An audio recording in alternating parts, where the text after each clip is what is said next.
Həmçinin sonra Şeyx İbn Baz rahimehullah şirkin digər növünə el-istiğasatu bihim, yəni ölülərdən və ya da bütlərdən yardım diləmək. Yəni istiğasəndə talabul gavs, yardım diləmək. Vel istiğasatu takunu fi şədaidi vel kurbati vel amrad. Yəni istiğasə, yardım diləmək də nə vaxt olur?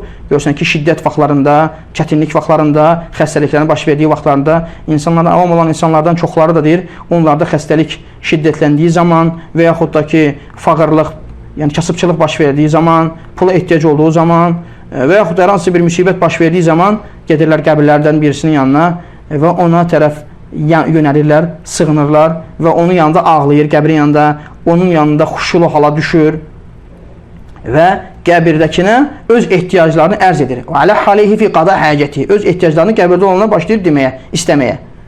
Allah subhanahu teala bu barədə deyir ki, əmmən yucibul muttarra izə dəahu və yəkşifus su və yəcəalukum xulafəəl ard ilahum mə'allah qalilən mə tətəkkərun.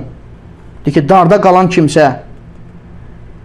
kimsənin yalvardığı zaman ona cavab verən, şərri sovuşduran və sizi yer üzünün varisləri edən kimdir? Heç Allahla yanaşı başqa bir məbud varmı? İbadətə layiq olan məbud varmı? Siz necə də az düşünürsünüz?